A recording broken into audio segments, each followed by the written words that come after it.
This afternoon, a little after 1 p.m., an individual we have not yet officially identified entered a Dollar Tree in the Newtown area of Jacksonville, outfitted with a tactical vest, armed with an AR-style rifle, and a handgun. Then the shooter killed 3 people before turning the gun on himself, taking his own life. Other than the 3 individuals killed and the shooter himself, there are no additional people who suffered gunshot wounds. We are not identifying the deceased victims at this time, but I can tell you that there are 2 male victims and 1 female victim. All of the deceased victims are black. Multiple units from the Jacksonville Sheriff's Office responded to this active shooter scene, as did members of Jacksonville Fire Rescue, our mayor, and city leaders. We are still in the very early stages of this investigation, so there's a lot of information that we don't know at this time. I will share with you the information that I've been able to verify. The shooter was believed to have resided in Clay County with his parents. He was involved in a 2016 domestic call in Clay County with no arrest. In 2017, he did have a Baker Act. We know that at 11:39 a.m. today, Sheriff Cook gave us information that he left Clay County, headed to Jacksonville. At 1:18 p.m., he texted his father and told his father to check his computer. At 1:53 p.m., the shooter's family members called the Clay County Sheriff's Office. By that time, he had already began shooting in Jacksonville. The Clay County Sheriff's Office, who has been assisting our agency with this investigation, received information after the shooting that the shooter had authored several manifestos, one to his parents, one to the media, and one to federal agents. Portions of these manifestos detailed the shooter's disgusting ideology of hate. Plainly put, this shooting was racially motivated, and he hated black people. He wanted to kill. That's the one and only time I'll use that word. I want to be very clear that there is absolutely no evidence that the shooter is part of any large group. We know that he acted completely alone. If you take a look at the images on the screen, you'll be able to see what he utilized. The weapons that the shooter used today are a Glock and an AR-15 style rifle. This is a dark day in Jacksonville's history. Any loss of life is tragic. But the hate that motivated the shooter's killing spree adds an additional layer of heartbreak. There's no place for hate in our community, and this is not Jacksonville. As a member of this Jacksonville community, I am sickened by this cowardly shooter's personal ideology of hate. Homicide detectives are actively investigating this tragedy, and despite the fact that the shooter is dead, they will continue to investigate this until we have a complete understanding of what happened and even why he did it. Our Jacksonville community collectively cries tonight. To the victims and victims' families, our thoughts and prayers are with you now and will remain with you. Please know that in the face of this tragedy, this agency and our city stands with you. We stand united and resolved in our commitment to accountability. We stand united with each other. Those who have personally suffered loss and those who have been touched by this tragedy, we are with you. We stand united and resolved. This shooting is the lone wolf theory that was always going to happen when it comes to these gunmen and going and shooting up inner cities, Dollar Generals, or anything that is racially motivated. I'm going to read you partially of the CNN article, "The White Gunman Who Killed 3 Black People in a Racist Attack at Dollar General Store in Jacksonville, Florida. On Saturday, legally purchased 2 firearms earlier this year," Jacksonville Sheriff T.K. Waters said in a news conference Sunday.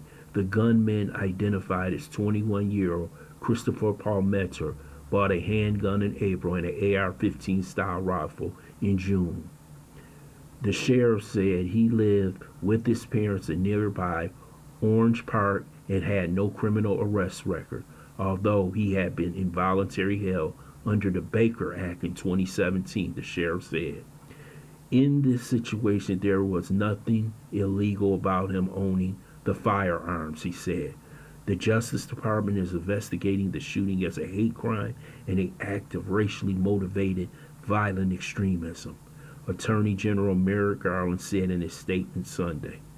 Prior to the shooting, the gunman had been turned away from the campus of nearby historically black university, Edward Waters University.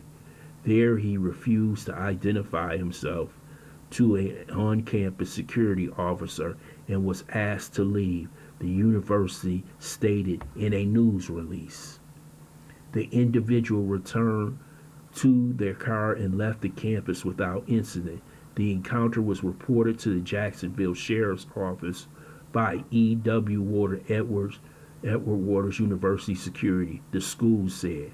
The suspect put on a bulletproof vest and mask while still on campus and then went to nearby Dollar General, Waters said. Armed with a AR-15 style rifle and handgun, the gunman opened fire outside the store and then again inside, fatally shooting 3 victims before killing himself, according to Waters.